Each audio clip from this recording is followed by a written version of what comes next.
Hello friends, आप सभी का हमारे यूट्यूब चैनल पर स्वागत है। आज से हम स्टार्ट करने वाले हैं आपका वन लाइनर सीरीज़, जो कि आपके बीपीएससी, बीएसएससी जितने भी एग्ज़ाम आपके होते हैं, इनके जो प्रीवियस ईयरली एग्ज़ाम हैं, जो पिछले आपके 32 सालों से जो भी लगभग पूछे गए हैं क्वेश्चंस, लगभग आपके जो क्वेश्चंस होंगे वो 15,000 से ऊपर प्रश्नों का ये संकलन है। 4 संकलन जो कि वन लाइनर है सामान्य अध्ययन का। जितने भी अभी तक आपके क्वेश्चंस पूछे गए हैं उन सभी का ये पूरा है। आप देख सकते हैं इसमें पूरे दिए गए हैं। 25 सेट 33 सेट टोटल ये हैं, और ये जो आपके सेट है वो 120 सेट है टोटल, ठीक है। और ये आपका विनय कुमार के द्वारा है, और साथ ही ये जितने भी आपके बिहार के जितने भी एग्ज़ाम हैं उन सभी के लिए बहुत ही ज़्यादा इम्पोर्टेंट है, ठीक है फ्रेंड्स। तो चलिए हम स्टार्ट करेंगे, ज़्यादा आपका टाइम ना लेते हुए सीधे अपनी सीरीज़ पर चलेंगे। आज की हम सीरीज को आगे बढ़ाते हैं, जिसमें आपका पहला ही क्वेश्चन है कि 1 करोड़ से अधिक युवाओं को कौशल प्रशिक्षण उपलब्ध कराने के लिए केंद्र सरकार ने किस योजना को स्वीकृति प्रदान की है। तो 1 करोड़ से अधिक युवाओं के कौशल प्रशिक्षण के लिए तो प्रधानमंत्री कौशल विकास योजना, इसे योजना को स्टार्ट कर रखा है, ठीक है। आगे आपका रहेगा कि किस राज्य में रक्षाबंधन दिवस को वृक्ष सुरक्षा दिवस के रूप में मनाया जाता है। तो जो हमारा बिहार है, बिहार में आपका जो रक्षाबंधन दिवस है उसे वृक्ष सुरक्षा दिवस के रूप में मनाया जाता है, आप सभी को पता ही होगा। साथ ही नेक्स्ट है कि किस एक्सप्रेसवे का नाम अटल पथ को घोषित किया गया है। तो जो आपका बुंदेलखंड का एक्सप्रेसवे है उसका अब जो वर्तमान में जो नाम है वो अटल पथ घोषित कर दिया गया है, ठीक है। थोड़ा सा फ्रेंड्स आपको शोर सुनाई दे रहा होगा कि मेन रोड के किनारे है, इसकी वजह से। आगे हम बढ़ते हैं। आगे रहेगा आपका कि ऑपरेशन मदद। ऑपरेशन मदद किससे संबंधित है। तो ये आपके जो केरल में जो बाढ़ पीड़ितों के बचाव के लिए आपका ऑपरेशन मदद से स्टार्ट किया गया था, ठीक है। फिर है आपका कि स्टैचू ऑफ यूनिटी का संबंध किनसे है। तो स्टैचू ऑफ यूनिटी का जो संबंध है वो आपका वल्लभ भाई पटेल से संबंधित है, ठीक है। आई होप आप लोगों को कंटेंट पसंद आ रहा होगा। अगर पसंद आ रहा है तो प्लीज़ हमें सपोर्ट जरूर करिएगा, ठीक है। आगे है कि Mughal Sarai junction railway station का आधिकारिक तौर पर नाम बदलकर क्या रखा गया है। तो जो आपका Mughal Sarai junction railway station है इसका नाम बदलकर आपका Deendayal Upadhyay junction railway station कर दिया गया है। क्या कर दिया गया है? Deendayal Upadhyay junction railway station, ठीक है। इसी के साथ हमारा नेक्स्ट है कि किस राज्य ने सर्वप्रथम राष्ट्रीय नागरिक रजिस्टर यानी कि एनआरसी का प्रकाशन किया है। तो वो आपका असम है। कौन है? असम है, जिसने राष्ट्रीय नागरिक रजिस्टर का प्रकाशित किया गया है। नेक्स्ट है कि किलोवाट घंटा किसका मात्रक है। तो जो किलोवाट घंटा होता है वो आपकी ऊर्जा का मात्रक होता है, आप सभी को पता ही होगा। इसी में हम आगे आते हैं, परमाणु रिएक्टर में किसका ईंधन के रूप में प्रयोग किया जाता है। तो जो परमाणु रिएक्टर है इसमें आपका यूरेनियम जो होता है उसका ईंधन के रूप में प्रयोग किया जाता है, ठीक है। आगे है कि किस प्रकार का लेजर प्रिंटर में प्रयोग होता है। तो किस प्रकार का? तो जो आपका अर्धचालक लेजर होता है उसका जो है लेजर प्रिंटर में प्रयोग किया जाता है, ठीक है। नेक्स्ट है कि लेंस की शक्ति किससे नापी जाती है। तो जो लेंस की शक्ति होती है वो आपकी डायोप्टर से मापी जाती है, ठीक है फ्रेंड्स। नेक्स्ट आएगा आपका कि फर्मी किसका मात्रक है। तो जो फर्मी है आपका वो लंबाई का मात्रक है। किसका है? लंबाई का, ठीक है। इसी के साथ हम आगे बढ़ेंगे।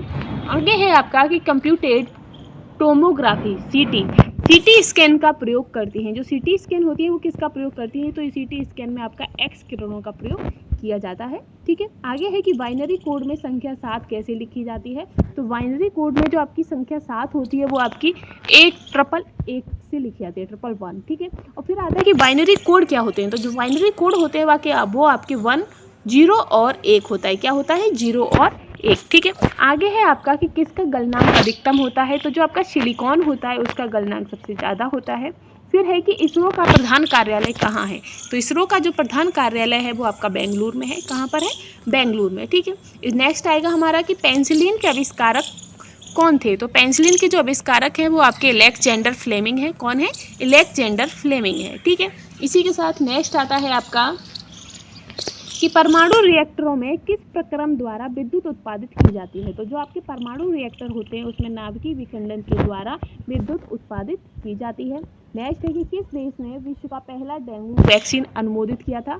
तो जो आपका मैक्सिको है, मैक्सिको देश ने सबसे पहले आपका डेंगू वैक्सीन अनुमोदन किया था, ठीक है। इसी के साथ हमारा आगे आता है कि प्रथम भारतीय उपग्रह आर्यभट्ट किस वर्ष प्रक्षेपित की गई थी। तो जो आपकी आर्यभट्ट है वो आपकी 1975 में प्रक्षेपित की गई थी, ठीक है। आगे आता है कि TIRLS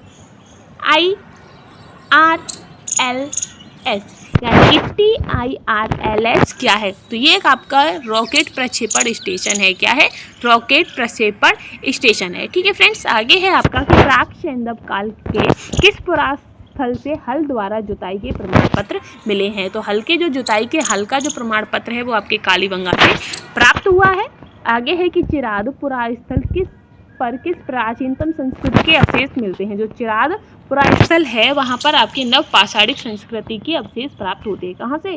चिरादपुरा स्थल से। ठीक है, आगे है कि दमदमापुरा स्थल किस प्रदेश में है, तो जो आपका दमदमा है ये आपका यूपी से संबंधित है, उत्तर प्रदेश में है। ठीक है, नेक्स्ट है कि द्वितीय नागरीकरण में किस धातु का प्रमुख योगदान था, तो जो द्वितीय नागरीकरण है उसमें आपके लोहे का प्रमुख योगदान था। किसका था?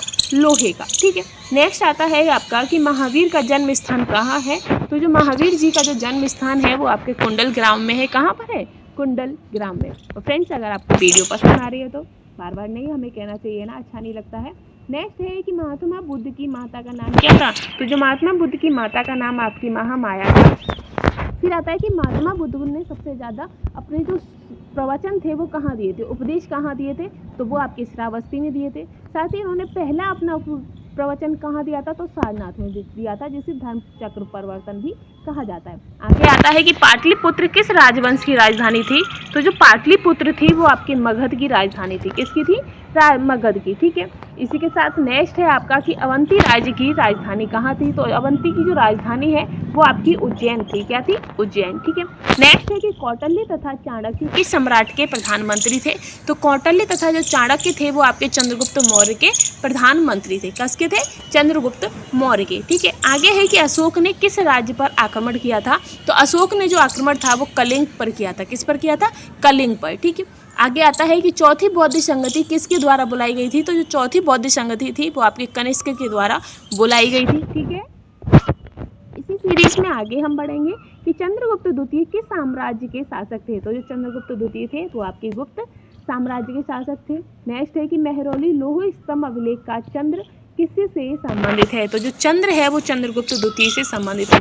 जो मेहरौली लौह स्तंभ है, मेहरौली लौह स्तंभ अगर एक चंद्र का निशान है तो वो चंद्र जो है वो आपके चंद्रगुप्त द्वितीय से संबंधित है। ठीक है फ्रेंड्स, आगे है कि भारत के प्राचीनतम सिक्के कौन है, तो जो भारत के जो प्राचीनतम सिक्के थे वो आपके आहत सिक्के हैं। कैसे हैं?